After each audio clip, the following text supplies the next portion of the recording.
Salam sejahtera dan selamat bertemu kembali.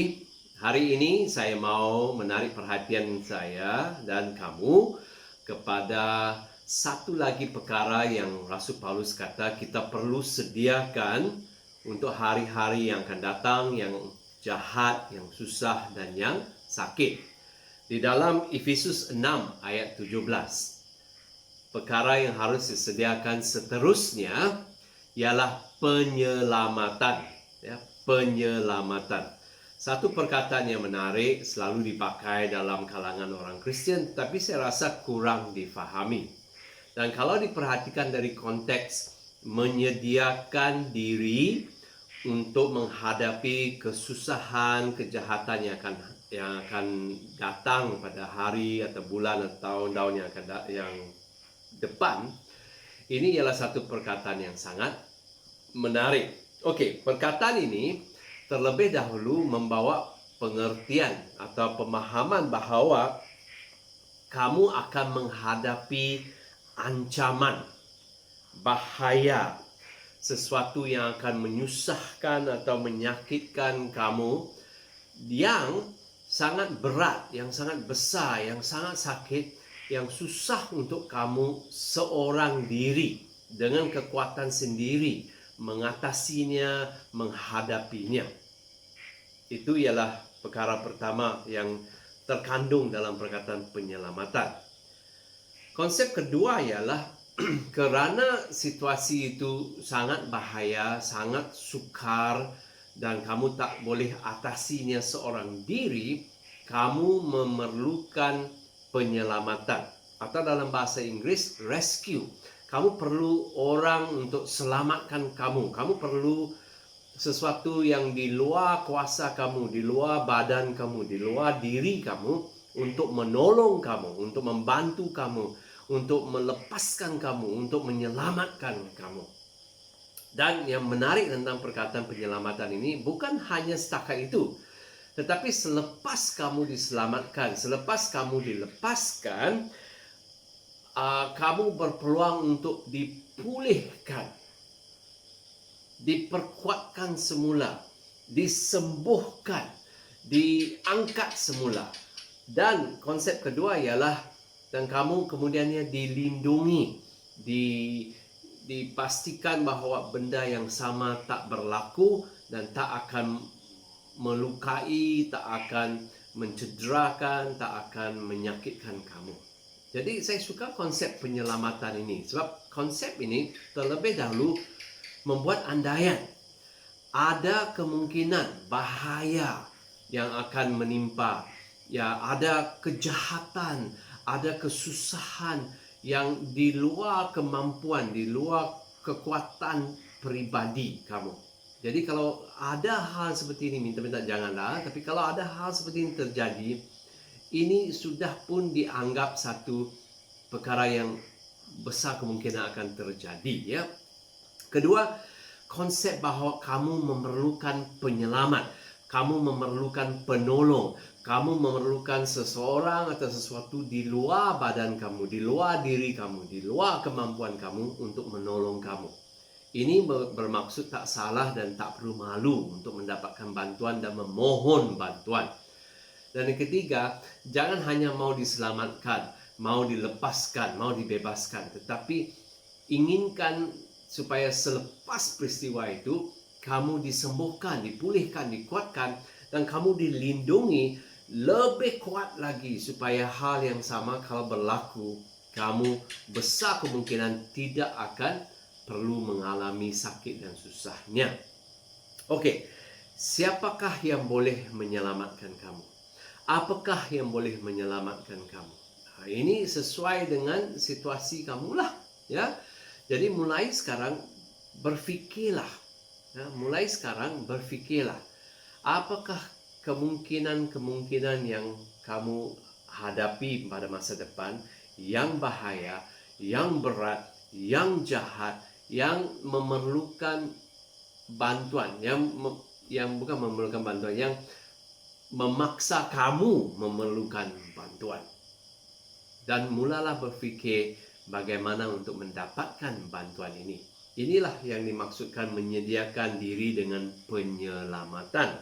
Nah, dalam Alkitab ada dua perkara yang diberi perhatian setiap kali perkataan penyelamatan dipakai. Yang pertama ialah perlindungan tubuh badan ini. Sebab diakui dan diyakini bahawa banyak daripada ancaman yang kita hadapi ialah ancaman-ancaman kepada tubuh badan ini, mencederakan badan ini, menyakitkan badan ini, buat mata buta, tangan putus, ya.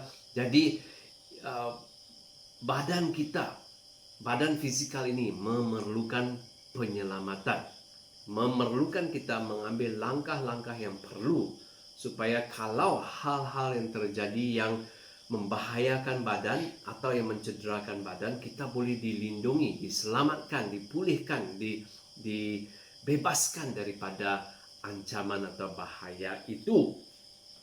Contohnya yang saya sangat suka dan menarik ialah dalam Ibrani 11. Ya, Ibrani 11 ayat 7. Melalui iman Nuh yang diberi amaran tentang perkara-perkara yang belum dilihat. Dan kamu tahu kan, amaran yang diberi kepada Nuh ialah banjir yang akan menenggelamkan dunia dan mencabut nyawa semua orang yang kena banjir itu, yang tak boleh berenang, yang tak tahan berenang sebab banjir itu akan berlangsung untuk masa yang lama. Dan dia berkata di sini, Nuh telah bertindak dengan rasa takut akan Allah. Dan perkataan seterusnya, Nuh telah menyediakan bahtera untuk menyelamatkan seisi rumahnya. Nuh menyediakan bahtera untuk menyelamatkan seisi keluarganya. Jadi bila ada maklumat, bila ada pengetahuan, bila kamu ada kesedaran sesuatu yang akan berlaku yang boleh mencederakan, membahayakan, mencabut nyawa kamu, mencederakan badan kamu, kamu perlu dari sekarang menyediakan apa saja yang perlu yang boleh melindungi kamu, menyelamatkan kamu, membebaskan kamu. Dan bagi Nuh, dia menyediakan bahtera. Bagi kita hari ini, saya tak tahu apa yang kita harus sediakan. Saya tak tahu apa situasi kamu. Tetapi kalau kamu boleh fikir situasi bahaya yang kamu besar kemungkinan akan alami kerana cara hidup kamu, di mana kamu tinggal, kerja kamu. Tanya diri kamu, jika ancaman-ancaman ini, jika situasi bahaya ini berlaku, apakah yang bagus saya sediakan mulai sekarang? Apakah yang harus saya bina sekarang, beli sekarang, dapatkan sekarang, sediakan sekarang, supaya kalau bahaya itu terjadi, saya selamat, saya boleh dilepaskan, saya boleh dilindungi, saya boleh dibebaskan, saya tidak akan musnah, rosak dan mati kalau hal itu terjadi. Ya. Kedua, yang menarik ialah dalam bercakap tentang penyelamatan, Alkitab juga memberi perhatian kepada kesihatan tubuh. Ya, tadi ialah bahaya ke atas tubuh, tetapi sekarang ialah kepada kesihatan tubuh. Dan ada satu petikan yang menarik, kata-kata yang dikeluarkan oleh Rasul Paulus bila kapal dia karam, tapi dia dan ramai orang dalam kapal itu selamat. Ini yang dikatakan oleh Rasul Paulus. Kisah Para Rasul 27 ayat 34. Kisah Para Rasul 27 ayat 34. Bunyi dia begini. Aku meminta kepada sekalian, makanlah sesuatu, kerana itulah yang akan membuat saudara-saudara selamat. Makanlah sesuatu. Jangan tak makan. So, kalau kamu makan, kamu akan selamat.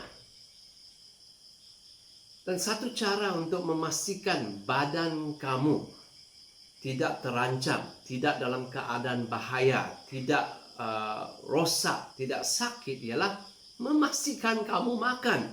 Dan makan apa yang sehat, makan apa yang perlu, makan secukupnya. Ya, langkah-langkah yang praktikal seperti ini juga masuk dalam kategori penyelamatan.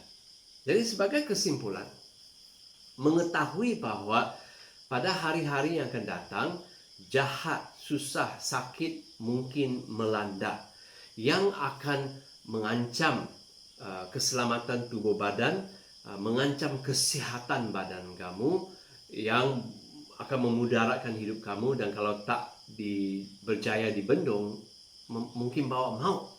So, soalannya ialah, apakah langkah-langkah yang boleh kamu ambil mulai sekarang untuk memastikan kalau hal-hal yang jahat dan bahaya ini berlaku, tubuh badan kamu selamat dan kesihatan kamu terpelihara. Dan ingat, kalau ada kecederaan, kalau ada sakit, kalau ada sesuatu yang merosakkan badan kamu, apakah kamu sudah kenal pasti siapa yang boleh menolong kamu, menyelamatkan kamu, menyembuhkan kamu, melepaskan kamu? Dan apakah langkah-langkah penyediaan mulai sekarang, kalaulah ada sakit dan susah pada badan kamu, dan kamu disembuhkan dan diselamatkan, bagaimana untuk pulih, bagaimana untuk menjadi kuat semula, bagaimana untuk jadi sehat semula. Banyak perancangan dan pemikiran yang perlu dibuat. Mau saya cadangkan idea-idea saya, tapi ini khotbah yang pendek, dan tujuannya adalah untuk mencetus kamu berfikir, mencucuk kamu untuk berfikir, apakah langkah-langkah yang perlu saya ambil untuk menyelamatkan badan saya dan kesihatan saya, siapakah yang boleh membantu saya, dan apakah yang boleh saya bina, saya lakukan secara praktikal mulai sekarang untuk menyediakan diri supaya selamat bila yang jahat berlaku pada esok harinya.